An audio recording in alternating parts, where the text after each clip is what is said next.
신약성경 310페이지 에베소서 1장의 말씀을 보도록 하겠습니다. 에베소서 1장 5절의 말씀 그리고 17절에서 19절까지의 말씀입니다. 신약성경 310페이지 에베소서 1장 5절 그리고 17절에서 19절까지입니다. 먼저 5절의 말씀을 같이 읽겠습니다. 시작. 그 기쁘신 뜻대로 우리를 예정하사 예수 그리스도로 말미암아 자기의 아들들이 되게 하셨으니. 17절부터 19절까지 같이 읽겠습니다. 시작.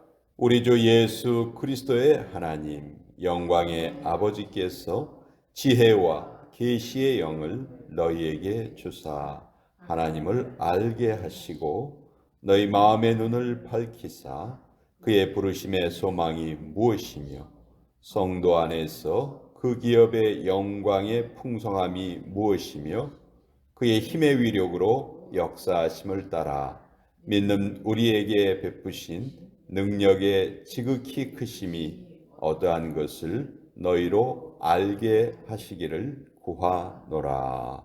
하나님의 말씀입니다. 아멘. 자, 바울은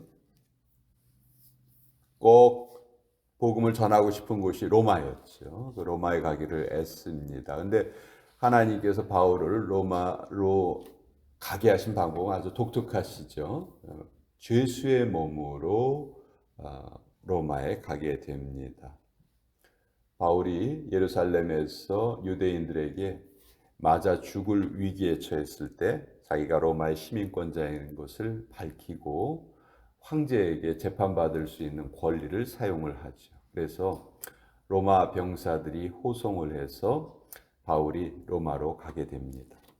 그 로마에 가서 바로 재판을 받은 것이 아니고 약 2년의 기간을 황제에게 재판을 받기 위해서 기다리게 됩니다. 그리고 그 2년의 기간 동안 아마도 바울을 호송했던 그 백부장이 그 로마로 가는 과정에 아주 큰 일이 있었죠. 유라굴로라는 태풍도 만나고 뭐 어려운 일이 있었는데 바울이 그 모든 것을 다 잘 해결해 주는 것을 보았고 그래서 아마 바울에게 좋은 그런 평을 내렸던 것 같습니다. 어쨌든 바울은 2년 동안의 기간 동안 감옥이 아닌 셋집에서 연금을 당했습니다. 자기에게 오는 사람을 마음대로 만날 수 있었고 밖으로 나가지는 못했지만 여러 사람을 만날 수 있었습니다. 아마도 그 기간 동안에 하나님께서는 그 이전에 바울이 정말 세 차례의 전도 여행을 약 10년에 걸쳐서 하면서 많이 육체적으로 지쳐 있었거든요. 맞기도 많이 맞았고 위협도 많이 당했고 굶고 뭐 그 어려웠던 바울이 그 로마에 있는 기간 동안 모처럼의 휴식 기간을 가지게 되었고 그래서 그 기간 동안 자기가 개척한 교회에 편지를 보냅니다. 그 편지가 우리가 보통 네 통으로 알고 있는데 엡빌골몬이죠. 에베소서, 빌립보서, 골로새서 그리고 빌레몬서. 이 네 권의 그 네 통의 편지를 보내는데요. 그 어느 서신서보다 바울의 그 깊은 묵상이 잘 담겨 있고 수준이 가장 높습니다. 그 바울의 여러 통의 그 편지 중에서도 특별히 에베소서가 가장 그 수준이 높고 내용이 깊은데요. 오늘 우리가 그 에베소서를 통해서 우리가 어떤 존재인지 좀 다시 한번 살펴보기를 원합니다. 에베소서는 한마디로 교회란 무엇이냐, 그 교회를 이루는 성도는 누구냐, 이 두 가지 주제입니다. 그래서 이 에베소서를 통해서 우리는 하나님의 교회는 어떻게 생겼고 어떤 그 역할을 하는가, 이 땅에서 교회의 역할이 무엇인가 하는 것을 알게 되는데 특별히 교회를 이루는 우리 한 사람 한 사람은 5절에 보면 그 기쁘신 뜻대로 우리를 예정하사 예수 그리스도로 말미암아 자기의 아들들이 되게 하셨다. 자, 우리가 하나님이 창세전에 우리를 예정하셔서 하나님의 아들들이 되게 하셨다. 하나님의 자녀가 되게 하셨다 하는 겁니다. 우리가 보통 그 구원의 5단계를 설명을 할 때 첫 번째가 예정이죠. 하나님 창세전에 예정하시고 때가 되면 하나님이 선택하십니다. 선택하셔서 우리를 땅에 보내십니다. 그리고 예수님의 이름을 알게 하셔서 의롭다 칭하시죠. 칭의. 그리고 그 의롭다 칭함을 받은 우리가 그 다음서부터 성령님의 도우심으로 성화의 과정을 살게 됩니다. 하루하루 거룩해지고 하루하루 하나님의 말씀을 더 잘 지켜가게 되는 것이죠. 그리고 마지막 단계 예수님 앞에서 이제 우리가 영화롭게 됩니다. 글로리피케이션. 그래서 이 5단계를 전체를 다 우리가 구원이라고 말할 수가 있죠. 근데 이제 좁은 의미로는 우리가 자꾸 구원을 칭의, 의롭게 되는 것, 거기에만 초점을 맞추는데 사실은 구원은 그렇게 좁은 의미가 아니고 정말 엄청난 깊은 의미를 가지고 있고 하나님이 우리에게 주신 선물 중에서 가장 크신 선물이다. 오늘도 우리를 선택하실 때 하나님이 기쁘신 뜻대로 우리를 예정하셨다 말씀하십니다. 우리는 우연히 이 땅에 태어난 존재가 아니에요. 진화론이 사람들을 잘못 오도해 가고 있는 가장 큰 이유가 진화론에 의하면 우리 인간의 존재는 우연히 만들어진 거예요. 우연히. 오랜 기간에 걸쳐서 아메바가 다른 걸로 변하고 또 다른 걸로 진화되고 그래서 인간이란 존재가 우연히 만들어졌다. 그러니까 진화론은 철저하게 우연을 믿는 그런 이론이고요. 반면에 우리 기독교는 이 세상에 우연은 없다. 모든 것은 다 하나님의 섭리시다 하는 것이죠. 그러니까 이게 둘이 절대로 양립될 수가 없는 거예요.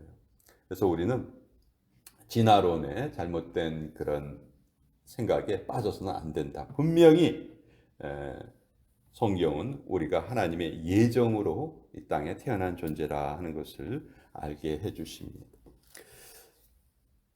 우리를 예정하셨을 때 목적이 있는데 자기의 아들들이 되게 하셨다. 자녀들이 되게 하셨다. 상속자가 되게 하셨다는 거죠.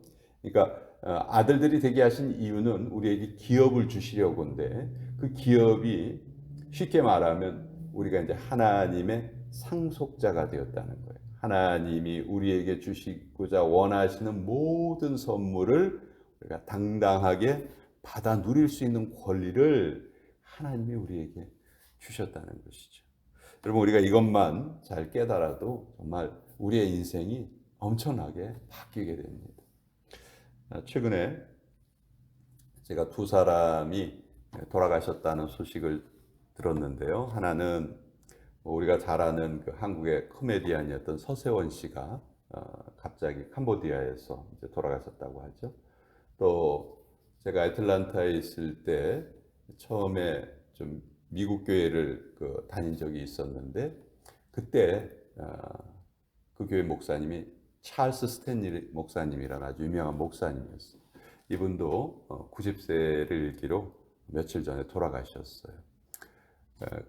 이 2사람은 공통점이 있습니다. 둘 다 목회자였어요. 서세원 씨도 목회자로 활동을 한 적이 있기는 했었는데 안 좋은 일로 교단에서 이제 파면이 되기도 했습니다. 또 2사람 다 이혼을 했어요. 찰스 스탠리 목사님도 이혼을 했고 그래서 그 이혼 과정 중에 그 아들이 아주 큰 상처를 받습니다. 그 아들이 그 유명한 앤디 스탠리 목사님인데 결국 처음에는 그 아버지 그 교회에서 지교회를 맡아서 이제 사역을 하고 있다가 그 부모님의 이혼 과정 중에서 상처를 입고 그 교회를 떠나서 자기가 또 교회를 개척을 하죠. 그게 유명한 이제 노스포인트 교회인데, 나중에는 이 노스포인트 교회가 지금 미국에서 아주 큰 교회로 성장을 하고 아버지 교회보다도 훨씬 더 많은 회중들이 모이는 교회가 됐어요. 나중에 이제 화해를 합니다. 화해를 해서 그 아버지가 돌아가시기 전에 계속해서 그 아버지를 방문을 했고, 아버지는 계속 이제 자기를 위해서 기도해 달라고 했고, 마지막 남긴 말이 앤디야, 나는 네가 참 자랑스럽다. 그 말을 남기고 이제 돌아가셨다고 해요. 이 두 사람의 죽음을 보면서 제가 참, 하나의 죽음은 정말 어떻게 보면 우리 인생에서 많은 어려운 과정이 있지만 그 과정을 잘 이겨내고 또 많은 영향력을 끼치고 돌아가신 한 분, 또 한 사람도 많은 영향력을 끼쳤지만 좀 안 좋은 쪽으로 또 많은 영향력을 끼쳤고, 그래서 이 두 사람의 모습을 보면서 인생이 무엇인가, 어떻게 살아야 되는가, 그것을 좀 많이 생각하게 됐는데요. 성경은 우리를 하나님의 상속자다 이렇게 알려주십니다. 그리고 그것은 우리가 어떻게 배워서 아는 것이 아니고, 오늘 우리가 읽은 17절에 보면은 하나님께서 지혜와 계시의 영을 우리에게 부어 주셔야 이것을 우리가 깨달을 수 있다는 것이죠. 목회자가 아무리 앞에서 설교를 열심히 한다 해도 사실 여러분들이 그것을 하나님의 은혜로 퍼뜩 깨달아 알게 되는 자신만의 체험이 있어야 그것이 신앙으로 자라게 되지, 이 기독교 신앙이라는 것은 주입식으로 외워서 되는 것이 아니거든요. 반드시 체험이 있어야 되는데, 그 체험을 누가 허락해 주시냐 하면 하나님께서 허락해 주신다는 거죠. 17절에 우리 주 예수 그리스도의 하나님 영광의 아버지께서 지혜와 계시의 영을 너희에게 주사 하나님을 알게 하시고, 여기 지혜와 계시의 영을 우리가 간단하게 성령님 그렇게 부르죠. 성령님의 역할, 성령님께서 우리에게 하시는 역할이 바로 우리에게 지혜를 주시고 우리를 깨닫게 해주시는 역할을 한다. 자, 무엇을 구체적으로 깨닫게 해주시냐 하면 18절에 너희 마음의 눈을 밝히사 그의 부르심의 소망이 무엇이며 성도 안에서 그 기업의 영광의 풍성함이 무엇이며, 여기 기업이란 말이 상속이라는 말이었죠. 원래는 제비를 뜻하는 랏이었어요. 기업이라는 말이. 근데 여러분, 여호수아가 이스라엘 백성들을 이끌고 가나안 땅에 들어가서 그 이스라엘 백성들에게 제비를 뽑아서 각각의 땅을 나누어 주죠. 그래서 이제 거기에서 이 기업이란 말, 제비란 말이 연유가 되었고, 그것이 이제 상속, 하나님께 나누어 받는 것, 하나님께서 우리에게 주시는 것, 그런 식으로 이제 뜻이 변형이 되었죠. 그래서 성경 속에서 기업이라는 말이 나오면은 상속을 뜻하는 거구나. 유산을 뜻하는 거구나. 하나님이 나에게 나눠 주시는 선물을 뜻하는 거구나. 근데 그것이 얼마나 풍성한 것인지 우리가 깨달아 알아야 한다는 것이죠. 여러분, 우리 사람에게 세 가지 눈이 있다고 그러죠. 육안이 있습니다. 우리 이제 이 눈이죠. 사물을 볼 수가 있습니다. 두 번째는 지안이라는 게 있어요. 지식을 많이 가진 사람들은 또 지혜로운 눈이 또 따로 있어요. 일반 사람들이 못 보는 것을 보죠. 그렇지만 가장 중요한 것은 영안이에요. 영적인 눈이 열려야 되는 거예요. 예를 들어서 독수리의 눈과 두더지의 눈이 같을 수가 없어요.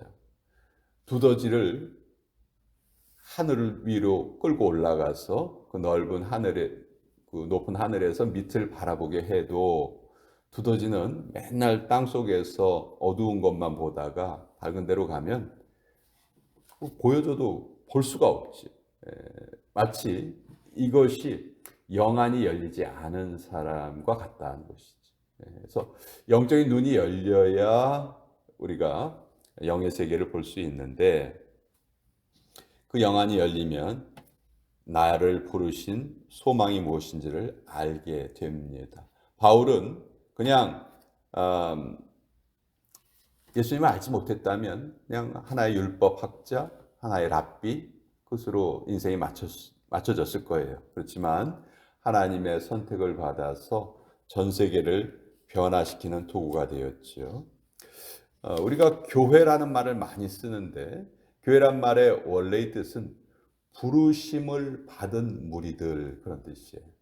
부르심을 받은 무리들. 그러니까 우리가 현대적인 의미로는 교회를 자꾸 어떤 건물로 지칭을 하는데 그것이 본뜻이 아닙니다. 우리 샘물교회라는 것은 샘물이라는 이름을 가진 하나님께서 불러내신 그런 공동체 무리라는 것이죠. 그 무리들이 특별히 이름을 샘물로 가지고 있는 것이지 교회란 말이 붙는 것이 이 건물을 지칭하는 것이 아니다. 그래서 우리가 이 하나님께서 우리를 부르셨다는 것을 우리가 잘 알아야 됩니다.